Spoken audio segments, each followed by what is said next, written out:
beginning of the school year, my dad would buy me this pair of shoes. They probably cost like $10, and it had to last me the whole school year. I would get made fun of all the time because I didn't have Nikes, I didn't have nothing cool, and I had these ugly shoes. And around Christmas time, they get these big holes in them. My dad would duct tape them up, and then we just, Yeah. that's what I gotta wear. And I would tell him, I just want Nikes, please, just let me get a pair of Nikes. I just want a pair of Nikes. He's like, if you want a pair of Nikes, you gotta buy them yourself. I said, give me a job.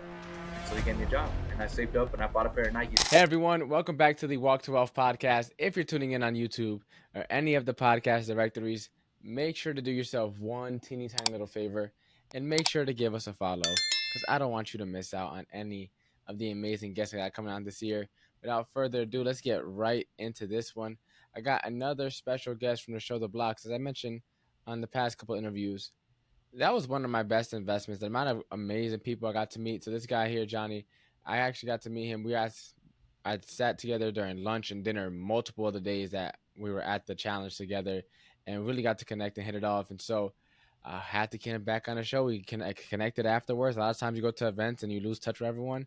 Me and Johnny stayed in touch, and now we got him on the show. And so for anyone who hasn't had the opportunity to get to know you, to get to meet you yet, tell us your quick elevator pitch, man. Who are you and what do you do?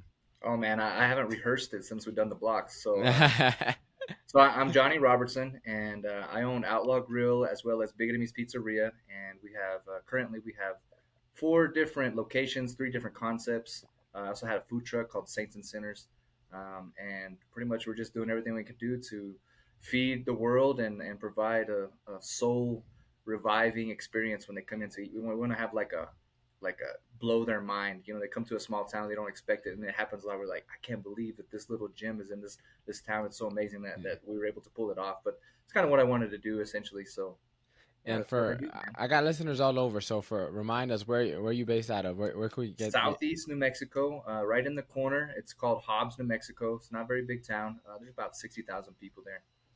Amazing. All right. So Hobbs, New Mexico. For all my New Mexicans or anyone in the states nearby, neighboring. Texas, right on the border of Texas. Really dope, Yes, dope, yes, dope, dope. yeah. All right. So before you got into cooking and then business ownership, right, and owning multiple spots, take us back in the time machine a little bit, man. What Okay. was little Johnny like growing up? What was your childhood like? What was that filled with? Was cooking something that you were always into? What was it like growing up, man? Okay. So young me, if you go back, I am the oldest of 3 boys, and my parents, they opened up the pizza spot that I now own. They opened that up when I was 13, and I became dad after that, so I had to raise my brothers.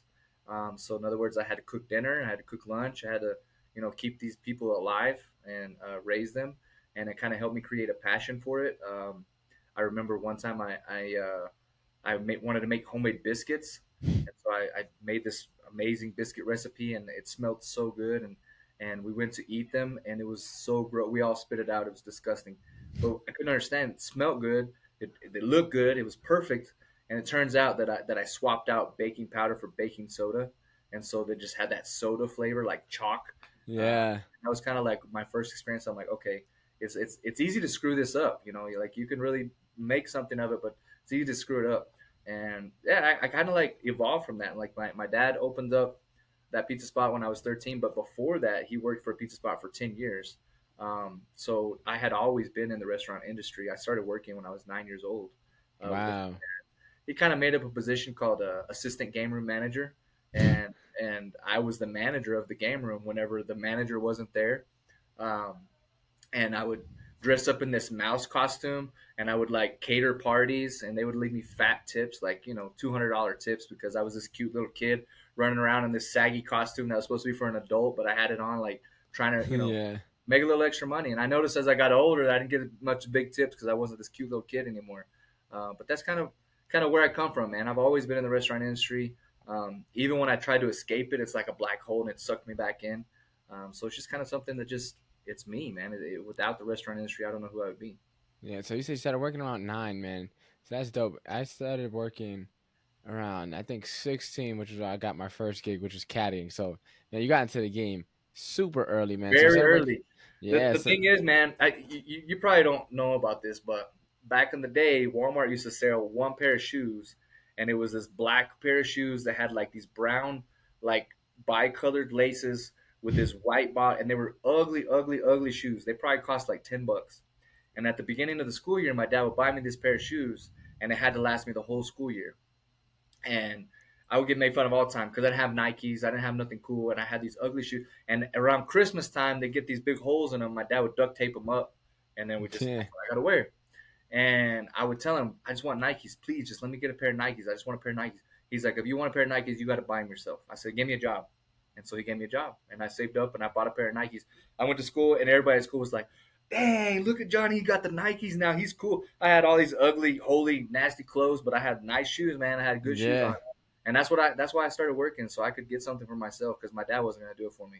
Yeah, there's that sometimes like, man, like when you see are looking around at a venue, sometimes I just like look around at people's feet, like just see Mm-hmm. what kicks they got on. Sometimes, not all the Yeah. time, but like every now and then, I'm like, man, what kicks these people got on? Let me see Yeah. who's really into sneakers and who's not. I'm not a big sneakerhead myself at all. I wouldn't even consider myself a sneakerhead at all. But like, it's just something like, oh, okay, you got some nice kicks on. Like, respect, Mm-hmm. Yeah. respect. So you got Yeah. into the game around 9. You said at 13 you started, getting into cleaning, kind of because you had to, had Right. to fulfill that role. I remember for me, around my middle school, I think like maybe like 11, like try 12ish, I got interested in cooking myself. Well, I got interested in baking though, which is a little Uh bit huh. different. But like Yeah. I remember, yo, me and my boy, yo, we used to watch these videos. I don't know if you know this one lady. Her channel is called like Nerdy Nummies. I used to Okay. I watch her haven't heard of it. channel. I think her name Uh is huh. like Rosanna Pansina or something like that. But she used to make a bunch of like cartoon or anime inspired like desserts and Wow. treats and stuff like that. And Yeah. so I'd watch them and I'd try to recreate them sometime. And I remember like we made like Minecraft Rice Krispie treats or something like that. And it's like we did a whole bunch of stuff when I was younger, man. That was around that time where like I kind of into baking a little bit, and I never ended up running with it. I just kind of had a little phase where For fun, right? yeah, because also I didn't have the funds to like just keep on buying baking supplies. Yeah. Honestly, that was It's one of the expensive. main reasons. But you said you're going in the restaurant industry. I got in the restaurant industry when I was right when I got into college. So my freshman year, end of freshman year, 2020, right before the like right during when the pandemic started, I got into the restaurant industry, and it's made such a big impact on my life. And so, like, what like impact has the restaurant industry made on your life? Because I think personally, I think everyone should work in a restaurant. It just teaches you so much Oh, for about sure. like restaurant etiquette, one like going out to eat, right? But also do too, it teaches you a lot of people skills as well. So Definitely. like for you, like what's been some of your biggest lessons like working at a restaurant? Um, I'll tell you. specifically in your like your younger years before you got into like Right. actual Right. adulthood. So I think that for one, it teaches you social skills. It teaches you to because I've been a very introverted person like most of my life. Like I don't like to be the center of attention. I don't like to be the one that's the loud one in the crowd. But in the restaurant industry, the higher up you go, or even if you're just a server, you have to be that outgoing personality. You have to be able to socialize with people and talk to people and get to know people. And it really helped me get out of that bubble of I'm shy and I don't want to talk to nobody. And I don't. I had to. I didn't have a choice. When I first started managing, I went to work at this spot, and at the time, I'm like, this manager that I'm working for, he's just lazy, and he just don't want to do his job. He wants me to do his job for him. Funny thing is, it was in Dallas, and they told me when I got hired on, they said, we're gonna have you train with this guy, and his name is Lofong Kidikowski, and he comes from the hills of China. And I was like, oh shit, I'm not gonna know how to talk to this guy. I don't know how we're gonna communicate because he comes from the hills of China. How am I gonna talk to this guy? And so I go in and I meet him. This man had the thickest Texan accent you've ever heard in your life. And he was like, "Hey man, come on in, sit down. Let me show you how to do it." And I was like, "Oh my gosh, you got to be kidding me!" And he perfect English, but all in like deep Texan accent, right? Yeah. And he used to sit in the back of the kitchen and he would play cards with the kids, and he'd send me out front to do his job. He'd go, "Hey, go out front and table touch. Go out front and talk to people. Go out front and do this." And I was terrified because I didn't want them to, I don't know, judge me or look at me some type of way.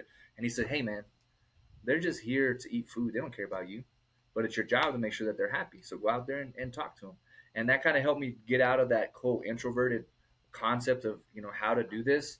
And that was a very important lesson for me, and it's a lesson I feel is very important for everyone else.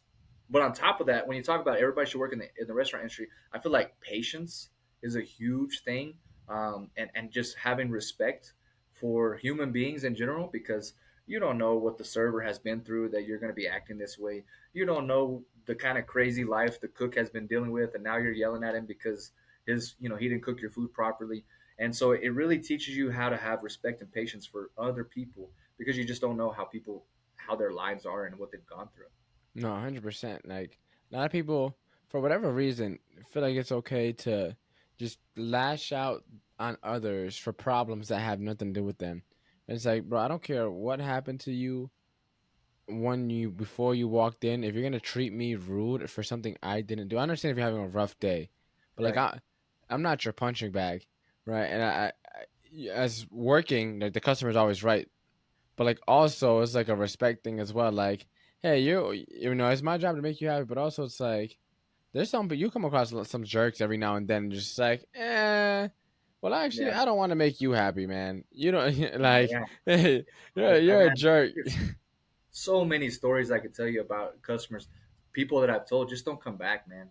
I've told, hey, every time you come in, you're unhappy. Every time you come in, you complain. Every time, you've made servers cry. Just don't come back. Oh, you don't want my money? Hey, it's not that I don't want your money. It's that if you can't come in and be respectful, just don't come in. Yeah, no, And hundred it's, percent. people are like, I can't believe that you would do that. Yeah, but I would rather my staff take care of my staff and my staff be good than to let the customers walk all over them.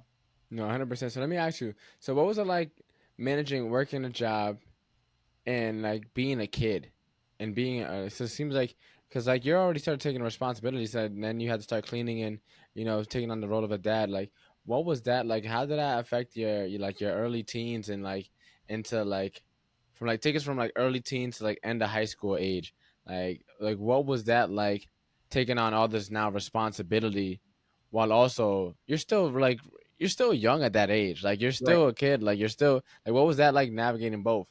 I feel like because I worked so young, I feel like because being pushed into this um, parent, role so early kind of pushed me to grow up really fast. So I I did when I had free time. There was a teen center here in town, and I would go to the teen center, and I would be a kid, man. I would do the craziest, dumbest, retardedest stuff you could imagine. I would just do crazy things, and I would run around like a crazy kid. And afterwards, I'd be like, I can't believe I acted this way. But it really is just because I had bottled up what I was as a kid, and then when I got a chance to let it out, I would let it out. Other than that, it was kind of like I got to lead by example. Whatever I do, my brothers are gonna do, and I have to lead by example. If I'm gonna graduate high school, they got to graduate high school, whatever. So I can't go too far off of what I need to do. So I would take care of my brothers. I would pick them up from school. I would drop them off at school. And then if I didn't have basketball practice, I was at work. So I was just busy, busy, busy, nonstop. It was taking care of my brothers. It was taking care of my work, and then it was taking care of school and playing sports.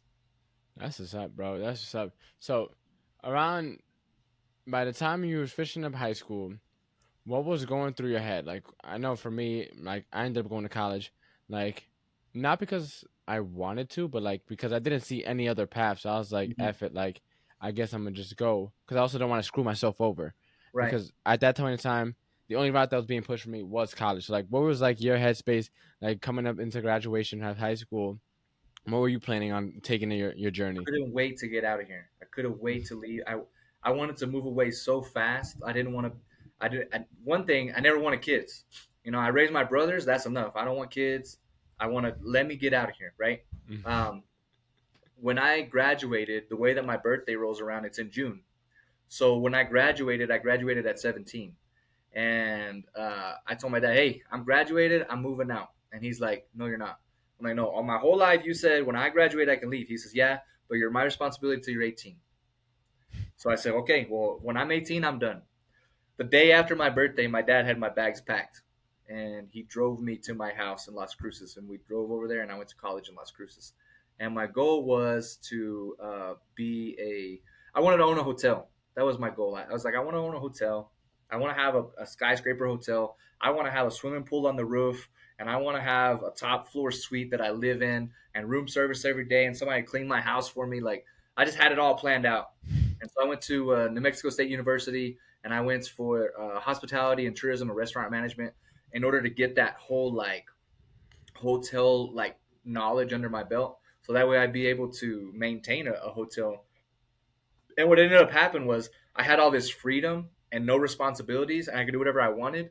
So I just partied my ass off and I just threw it all away. I didn't go to class. I didn't do none of that. And I just partied and I just lived life. And that 2 years that I was there, I learned a lot about being a grown up, you know? Because it wasn't that I had to take care of anybody else. I had to take care of myself. And that was different. You know, it wasn't that I was worried about other people. It was I need to worry about me and how am I going to grow up from this and how am I, it's kind of crazy because when you're in that strict environment where you don't have free time, you don't have freedom, you can't do whatever you want, and then you go somewhere where you can do whatever you want. It's Yeah. kind of a crazy atmosphere to be in. No, 100%. It's like it could. It's so hard. And it's like with raising kids. And I haven't raised kids, but it's just like I've thought about like I'm in the future. I want to have a family, right? And it's like, well, if you're strict on your kids, well, people don't like being told what to do, so then they're probably gonna do it anyways. Hmm. But then if you're like loose on their kids, then it's like, well, then they might just do it anyways. So it's like, man, it's so hard. Like for me, my grandparents, they raised me. Like I honestly could do whatever I want, and chose not to. So like I never did any drugs, still never done, and like, and I started drinking late. I started drinking like 19 ish when I was in Hmm. freshman late second semester freshman year of college, Right. and that was on some calm like social drinking stuff, like nothing crazy, and so but it was always there. Growing up in the hood, like all that was always around me. Like I always had people that smoked. I always had people that drank. My family's Dominican, so it's like all they do is drink, especially at Right. family parties, like from a very early age. And so for me, it was just like I never really was told what I couldn't do for the most part, but I never had the urge or desire to really do it. So it's interesting to just hearing like you went from going strict to like being not being able I mean being able to do Hmm. whatever you want, and like Right. how that ended up playing out. So you're having your fun, having a blast in your college. Then from there, like where does the story take you from there? So I met a girl and I fell in love, right? And you know, I'm this young, dumb, you know, 19-year-old kid, and I'm thinking I'm gonna get married and I'm gonna, you know, this is my future wife, and we're gonna have this family and we're gonna do the most. And we actually lived together, and she she didn't have a job, like she had lost her job, and I was supporting us. And she had told me, you know what, I'm gonna move back in with my parents because I don't have a job, and so I'm gonna move in with my parents, and it was gonna leave me alone. And she was supposed to be helping me with everything, and so I got mad, and I'm like, you know what, I'm gonna go move back with my parents, which is like 4 hours away. And my thought process, because I was working at a pizza spot, I was working at Papa John's, and I was like, I'll just go help my dad with his restaurant, and you know, we'll figure out what happens. And I was being just this young dumb kid, you know. So I moved back to Eunice, where my dad's pizza spot is, and I started working. And we are trying to make things work, and we were engaged, and we were going to get married, and all this stuff was going to happen. And then she cheated on me, Wow. so I didn't get to go back, right? Because I'm not going to go back to this place where I already got my heart broke. I'm not. I dropped out of college, so I'm not even in college anymore. And so I'm like, I'm just going to stay here doing what I'm doing. But before, actually, if I backtrack, before I left Las Cruces, we had this next door neighbor, and we lived in like this little ghetto apartment complex. Me and my cousin were roommates, and the next door neighbor, him and his wife would always fight all the time. She'd kick him out all the time. It was kind of a crazy environment. But on the corner, there's it was a Pickwick, like a convenience store, and he would go in there and he would have some baggy pants and he would steal a bunch of Cavassier, and he would come out from there and he would sell it to us kids who couldn't, you know, we're minors. So he'd sell it to us and then we'd buy it. So we used to call him Cavassier. So So Cavassier he was got kicked the out. supplier. Right. Cavassier got kicked out one day, and me and my cousin were like, "Hey, bro, you can come stay with us. Like, it's no big deal. Like, we'll let you hang out with us." And he showed me that night. He showed me how to make enchiladas, but the enchilada sauce was three ingredients only, and it blew me away how good it was with just three ingredients. And that kind of sparked like something in me, like I think I'm doing the wrong thing. Like I think that my passion is food. My passion is cooking. My passion, that's where I want to be. So when I ended up going back home and I was in this pizza spot, I was like, I don't want to be here in this pizza spot. I don't want this to be my legacy. I don't want to be a pizza guy. That's what my dad did, but I don't want to do that. Like I want something more. I want something better than that. So essentially, my thought process was, I want to be a chef. I want to go. I want to be a chef. I don't want to own a restaurant. I don't want to own a business. I just want to cook for somebody else. Let them pay me money. I'm gonna go home. I'm gonna live my life like that. That's how I want to be. You know. So I stayed around and in Eunice for probably 2 years, and then I finally got up the money to go to culinary school, and I went to Le Cordon Bleu College of Culinary Arts in Minnesota, in Minneapolis, and so I went all the way up to Minneapolis. And I ended up staying with my aunt and going to college there and getting my degree in applied science of culinary arts. So that's like one of the things. So I interviewed tons of people. I don't think I've had anyone yet go to a culinary art school. I was talking to someone earlier today, and she was playing the harp. Actually, another blockster. I told you I interviewed a couple blocks today. She plays the harp, like she's like professionally trained to play the harp, Uh huh. and it's like so. I never had someone ever do that before, and so I never. From what I know, I don't think I've had anyone go to culinary school. So what's that like? So what actually goes on? Because I've watched some competition shows, right? Yeah. Where I haven't watched any of Gordon Ramsay's, but like all those shows, like Hell's Kitchen, all that stuff, where or Right. like the ones where it's like, hey, you guys have 3 hours and you got to prepare appetizer, entree, and dessert, Right. and and so it's like I've watched, all those those types of shows. I actually enjoy them a lot, but Yeah. I don't know like what work actually goes into being that. I don't know another thing too. I don't know if you know the channel BuzzFeed. I think they Yeah. do it, or they'll do like home chef versus rookie chef Uh versus huh. professional chef, Uh huh. and they have them all make the same thing, or Right. like home cook versus professional chef. And then the home cook will get the professional chef's ingredients, and then the Uh huh. professional chef will get the home cook ingredient, and they both got to make like let's say like pasta Alfredo or something like that, like chicken Yeah. And Alfredo. now they have social media chefs that they're And not home and they're not professional, but they're social media people. Yeah. yeah, social Absolutely. media chef, no, 100%. So like, what actually goes down in culinary school? Like, what's that process like for anyone that wants to get into cooking? Like, what does that even look like, bro? What was that? What does it look like to take that journey? I feel like I feel like it was a pirate ship full of misfit people. If that makes. I feel like every shape, color, and size. Every age. I mean, there was a guy. He decided to change careers. He was a mechanic for like 30 years, and he was in his 50s, and now he's going to be a chef. Like it was a very different environment, especially because I'm from the South and then I went up to the North. That whole thing was something they were like, "Oh, you have such a deep accent," and I'm like, "I've never been told I have an accent," so it was kind of weird. And then it was just different. But as far as the experience, it was. I had a friend who I became really close with, and he was a phenomenal chef already. And I'm like, "Why are you here, bro?" Like our intro to culinary arts class, the professor, the chef, she was teaching us how to do knife cuts because there's different types of knife cuts, and it's Yeah. very important that you know how to do different kinds of knife cuts if you're going to be a chef. She literally told my friend, "Come up here and demonstrate for the class because you're better than me at cutting." And I was like, "What?" So watching him do this, he was really good. And I told him, "Why are you doing this?" And he said, "I just need that piece of paper, man. If I get that piece of paper, I'm gonna make more money." He said, "I've been in the industry a long time, and I'm already a sous chef at this restaurant. I'm already number two in charge. But in order to be the top dog, I gotta have that piece of paper."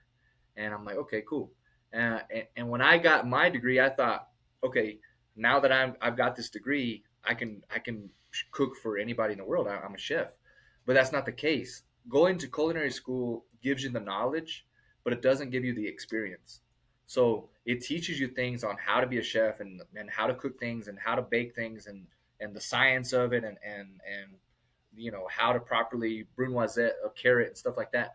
But it doesn't give you the experience. So everywhere that I applied to after that, they wanted to start me out as a dishwasher. And I'm like, Wow. I got a degree. And they're like, doesn't matter. You don't have the experience. Until you give us the experience, we'll move you up. And so that was a big problem for me because I thought, why did I go to school? Why did I go to college? Why did I get a degree if I can't get a good job doing what I thought I was going to be doing?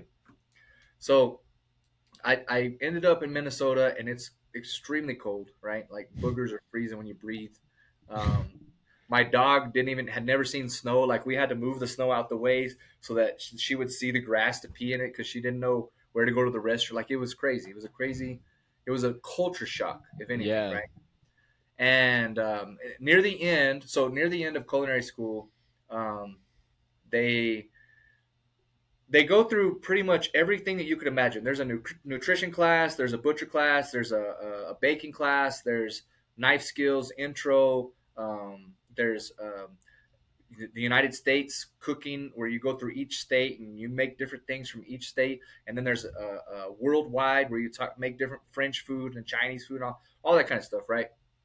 And at the end, when you get through all of that, you have to do what they call a black box final.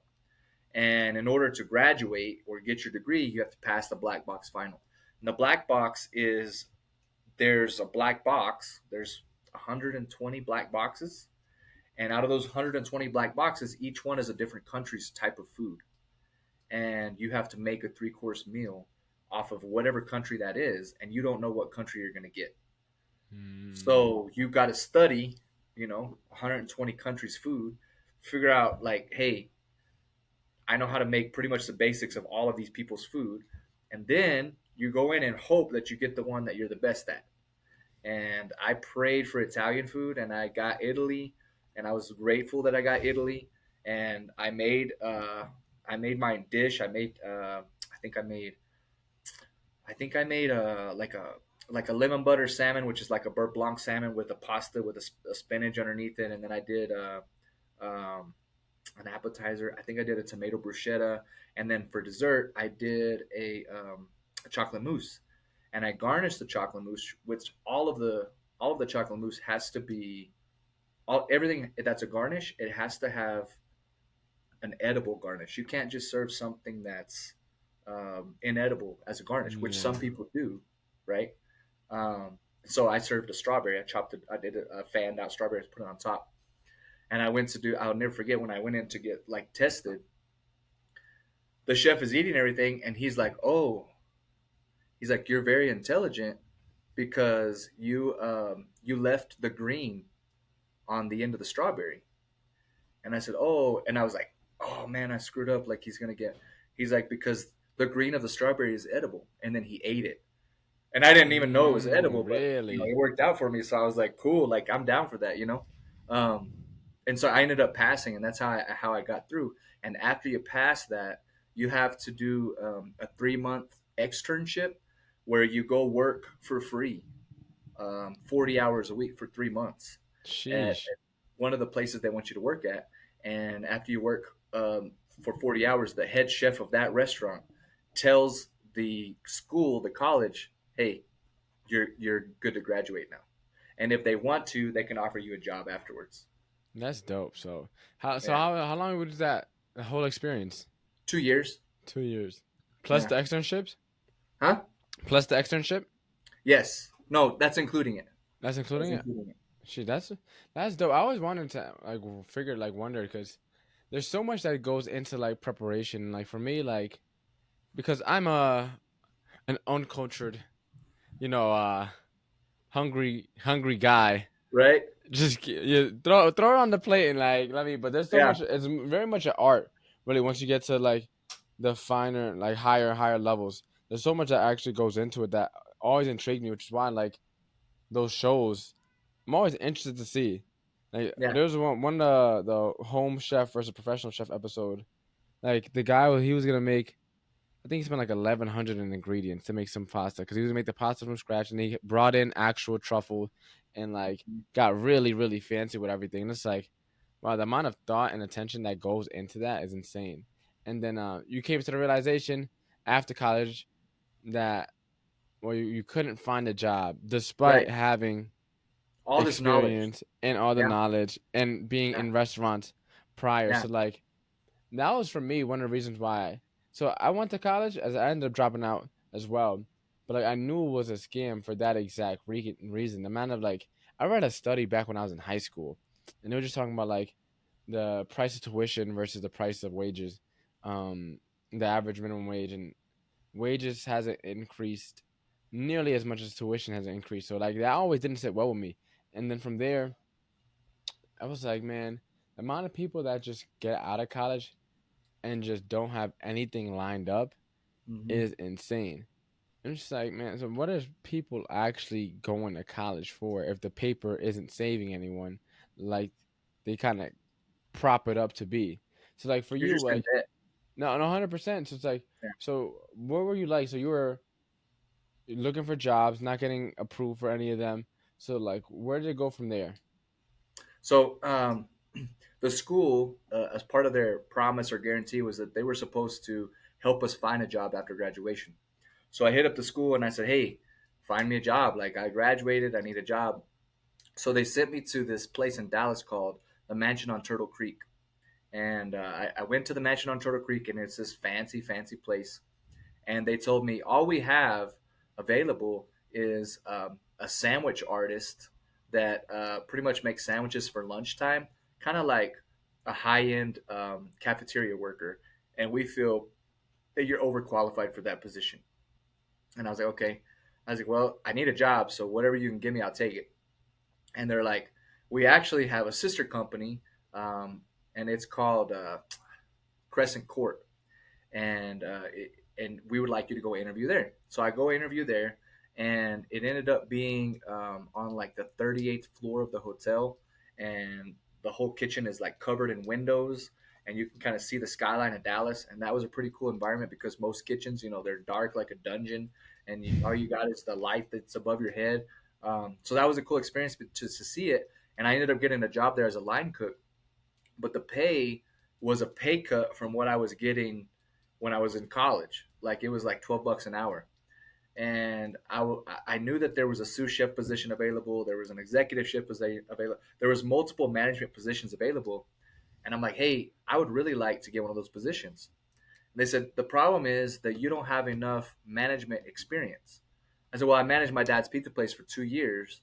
They said, well, you need at least 2 more years experience as a manager before you can get one of those positions. I said, okay.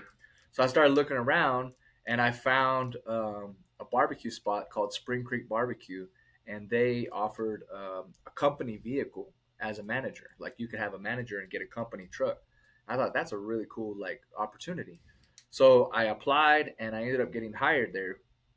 And I worked there for a couple of years. I worked my way up to the top, and I got company vehicle. I got everything that I wanted. I got bonuses, and I got vacation time. I got all this cool stuff.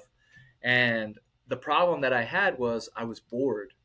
It was repetitious. It was monotonous, and it was the same every day.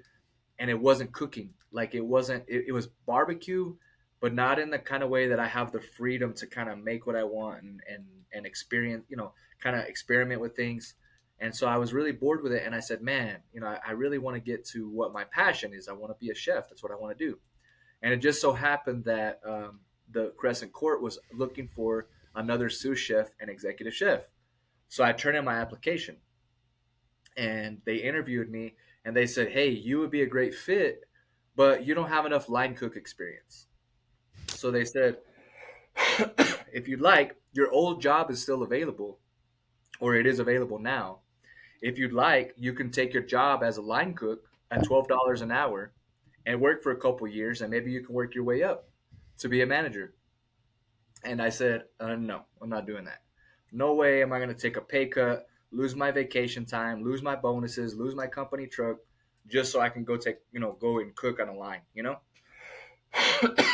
So I gave up on that idea, and I said, that's not going to happen.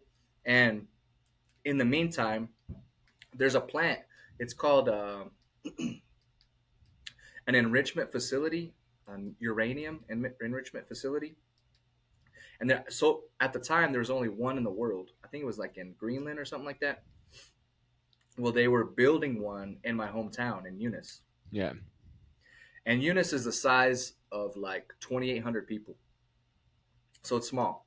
Yeah, tiny. The construction crew to build this plant was like 4,000, so it like quadrupled our population.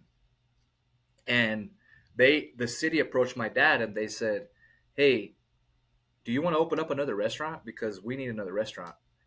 There's nowhere for these people to eat." And my dad said, "No, I do not want to open up another restaurant." And they're like, he said, "But talk to my son. He's a chef." So they called me and they told me, "Hey, we have an existing restaurant, or it was existing. If you'll come in, throw some paint on the walls, kind of get it in working order to where you can pass the inspections, then all you need to do is pay us back within 10 years, and you can have it." And I was like, "No way." And they said, "Yeah." So I flew down and I met with different people and I gave speeches to what they call the Economic Development Council, and they save up money to build up the economy to help businesses open. And they got me into the business. It was a very long, grueling 1 year of construction and back and forth with inspectors. But within that whole year is when I ended up getting to open Outlaw. Yeah, man, that's an amazing journey, bro. It's one of those things where it's like you never know what life takes you. And I always like one thing I've been finding out is like when it comes to business, you just gotta stick it out long enough in order to get to where you want to get to. And like I feel like a lot of people don't get into it or stick with it because It's hard. and it's hard to survive, right? Things cost money. Money doesn't Mm-hmm. pop out of nowhere. Like you have to be selling. You have to sell something. You have to Right. be either Failure start your own rate is so business. high. It's very hard Exactly. to be successful. And the restaurant I used to work at, we're there almost year 10 now, and like most restaurants fail within like the first 8. So it's Yeah, like, they say if you get past 5 years, you're really lucky. yeah, no, 100%. It's just like, and then anything past that, it's like the restaurants usually get like Yeah, completely because it's hard to like stay new and fresh and be the spot that everyone wants to go check out and go to all the time for that long of a time. it And is.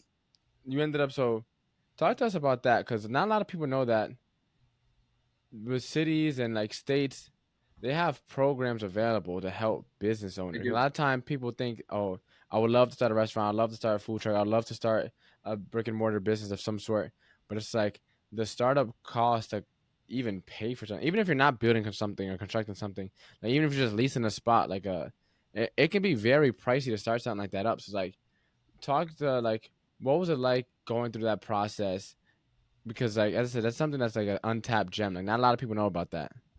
I feel like it's one of the most stressful, chaotic times of my life because the Economic Development Council is helping us, but they're not doing it for us. So they're like, "Hey, we're going to give you a certain percentage of the money to help you get started. We're going to give you this building to get you get going, but then I got to sink my savings into it, and I got to put my time into it. I got to put my effort into it. It's a struggle." But I'll tell you what, one thing, I didn't realize that there was such a thing as an Economic Development Council. And then I figured out, hey, every town has them, every city has them. They all look at different ways that they can build up their economy. And even in our small town, if a building comes up for sale that's a commercial building and nobody buys it, the EDC will buy it and they will hold on to it until someone wants it, and then they can rent it out, they can lease it out, they can sell it in order to help build up the economy. And so it's definitely something that people should look into, because I didn't even know about it. There's a process that I tried to follow to get a bank to give me a loan, and banks they don't want to help you, but the county or the city, they want your business. They want you to open up and they want you to be able to make sales so that way you can benefit them with the tax dollars that you're going to be bringing in. No, 100%, man. So talk to us. So you were constructing, you were building all this stuff out. Where does your journey go from there? Like, Oh how do you yeah. go from So opening that first spot to now owning multiple spots? Like, yeah. So at year, I'll say, so when I opened January 13th, 2012, and it was a Friday. So it was Friday the 13th. I had -$40 in my account. I had a newborn baby. She was 7, 8 months old. She had no diapers, no formula. and it was do or die. Like you got to open, you got to make some money, you got to make it work. Like so I opened up, made it through breakfast, started cooking lunch, and we just crashed and burned. We were overwhelmed. Nobody knew what they were doing. Nobody knew anything. It was a disaster. I had to close it. And I said, I promise I will never do this again. I will never close down again. I will always find a way to make it work. I took my crew, and the whole day we practiced and studied and trained, and I got everybody on the same page. I said, tomorrow we're going to be successful. And so that from that point on, we've never had an issue like that. We've always made it work somehow, some way. We made it work. And um, along the way, I hired both my brothers. I hired a lot of family, and so the warning is don't do that because I had to fire all of my family, and that's not fun. It's not easy to do, but it's not. It's usually not profitable or smart to mix business with family. They tend to try to take advantage of things, and also both of my brothers were involved in a lot of drugs, so I couldn't trust them, and they wouldn't show up on time, or there was just a lot of problems and issues. So year two, I got to year two, and sales were really down. It just felt like this town was too small for what I was trying to do. Like I was trying to bring something fancy, upscale, nice to this small community, and they just didn't comprehend what I was trying to do. Um, and I was ready to give up. I was ready to give up in year two, and this is something probably with something that you can connect with what you do. Um, but my wife at the time, she said, "Hey, you ought to look at this Facebook page. It's called the Hobbs Eating Establishment Quality Page, and what it was anybody could go in and say anybody's a food critic. Anybody who walks in the door could be a food critic. Doesn't matter who they are. You could come in and sit down and eat, and then you could go on that page and you could type in and say, came in to eat. This is what it was. Blah blah blah blah blah. And at first I said, it's no big deal, but we blew up on that page.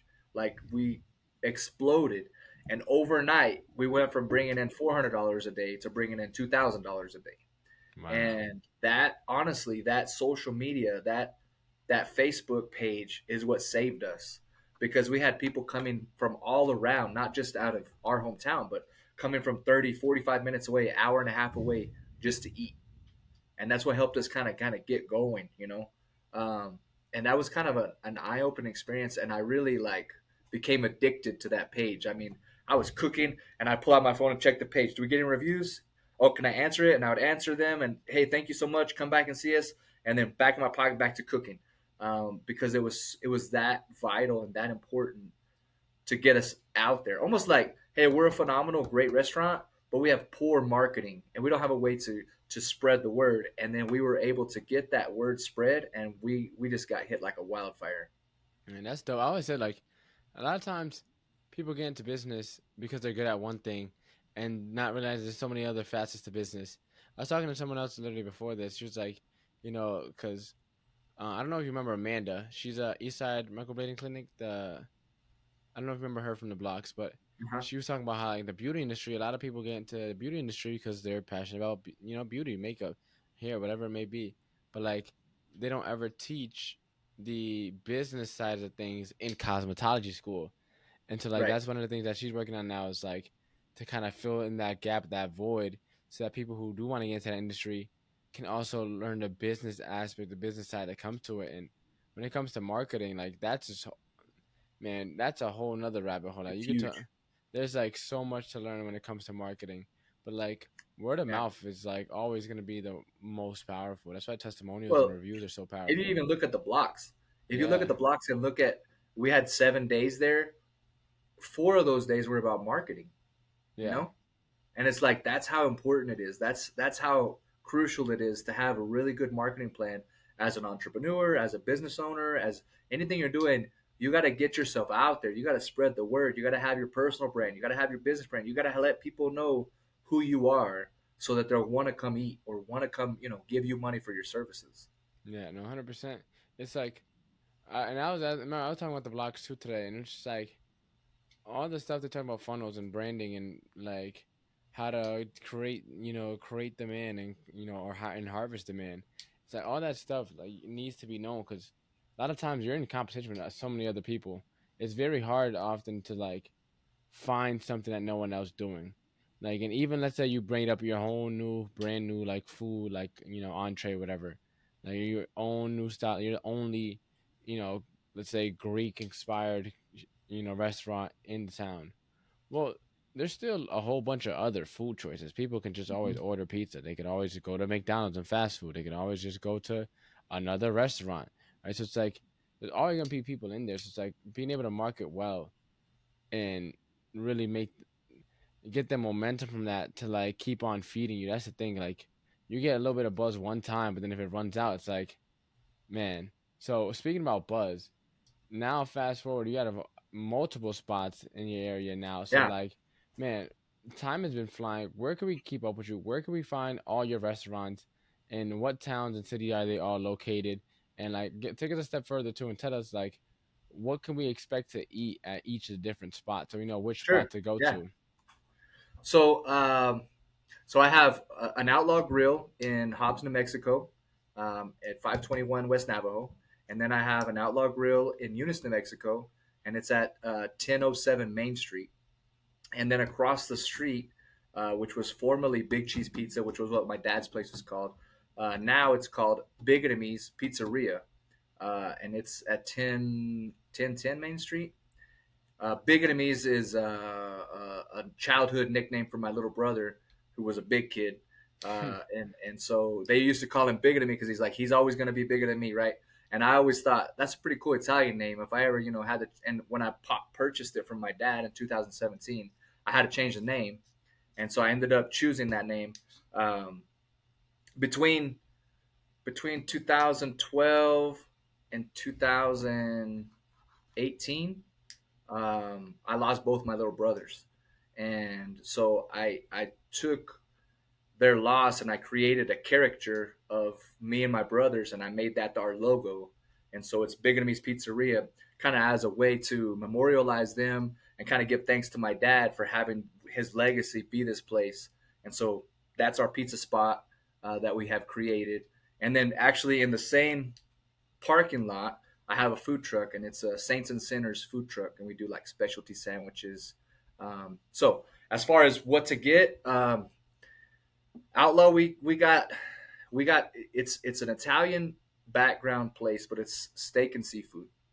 But the thing that's cool about us is we have a fusion cuisine where we've taken the New Mexico cuisine and we've mixed it with the Italian. So I have a pasta dish called a green chili chicken enchilada pasta. So it's like enchiladas, but pastas had a baby, right? We have what we call the OK Corral, which is like a fillet that has bacon and pepper jack cheese and green chili, and then it sits on top of mashed potatoes, and then we cover that in a green chili sauce, and we put like tortilla strips multicolored around it. So that's a really popular dish. We have one similar like that with chicken, but it's kind of we got burgers, we got chicken fried steaks, we got salmon, we got crab boil, we got a little bit of everything, right? So that's kind of Outlaws thing, and Big Cheese is, or I say Biggitym's. What I think is cool about it is that we're a local pizzeria, but we have specialty pizzas that not a lot of people are aware of or know about. Like we've done a hot Cheeto pizza, we've done a chili cheese dog pizza. So we just kind of play around with it. We just kind of do fun stuff with it. Yeah. And then for the Saints and Sinners, man, I always thought it would be cool to kind of do a play on the movie Chef. I don't know if you ever seen Chef, but Hmm. he's a famous chef, and then he goes off and starts a food truck, and he starts creating cubanos. And so I did kind of the same thing, and I did a lot of research. So I did have the most authentic cubano sandwich, the most authentic Reuben, the most authentic Juicy Lucy burger from Minnesota, like just different kinds of famous sandwiches that I can create like authentic wise. And that's kind of what we specialize in that. Man, that's dope, bro. So now it's time for our rapid fire round and lightning Okay. round. Famous 5 questions, same 5 questions I ask every single guest. And for anyone that's also hungry right now listening to it, stick around because all the links to the restaurants will be in the show notes. So anyone else that's hungry, um, don't worry, you're not the only one. But now it's time for our lightning round, man. First question I want to ask you, bro, is what is the most impactful lesson you've learned in life? The most impactful lesson I've learned is that you can spend a lot of time on a mistake, and it's still a mistake. So you got to let it go. Mm. What is the most admirable trait a person can have? I think the most admirable trait is integrity. I feel like you have to have a lot of integrity in anything you do in life, and you have to have the willpower and the courage to do the right thing, even when nobody's watching you. If you had to change someone's life but only had one book to recommend, which would it be? Just because just because of my life, I feel like it would be important that somebody read Kitchen Confidential. Kind of just teaches you about the culinary underbelly and how to rise up from a dishwasher to be a famous chef. See that you're working on. Say What it is the again. legacy that you're working on? My legacy, the thing that I want to leave behind is I want to be able to create um, an entrepreneur atmosphere that's able to withstand the test of time, that my family is able to continue on without me, not for my sake, but just for them. I want to do something that my family will always be able to thrive off of. And for anyone that wants to embark on their walk to wealth today, what is the first step you recommend they take? I think for me, the first step is to take the first step. That's There's so many people in life that create these ideas, the phenomenal ideas, but they don't have the guts to just take that first step, just to do it, just to research it and actually act on it and actually do it and actually because when I started what I started, I had a dream, and my dream was to do this. This is what I'm going to make it happen. I'm going to find a way to be successful at it. And I can't tell you how many naysayers were like, don't do that. Don't leave your good job. Don't open in Eunice. It's not going to work. It's going to fail. All these negative haters. And I kept my nose down, and I said, I'm going to make it work. I'm going to make it work. So it's perseverance. You have to just persevere through it and know that, the life that we live is like a river, and it's going to be ever changing and flowing and ups and downs, and you just got to keep on it. Don't get off on the shoreline and watch everybody else go wide and enjoy the dreams that you could have had. Agreed, man. Agreed, man. Johnny, thanks for hopping on the podcast. Thanks for chopping it up with me today. And we're definitely gonna have to stay in touch, man. I haven't visited New Mexico yet, so I haven't really been past Texas. Is the furthest out I've been in the states. I haven't gone further than that, but I need to definitely take a trip to New Mexico, go swing by and check out all four. Hit a little, Yeah, hit a little road trip and bang out all four whenever I'm do in the it. area. But I'll Yeah. definitely keep you posted. And I'll let you know, man. Okay, that sounds good, man. Thank you. It's been an honor and a privilege. I really appreciate you inviting me on.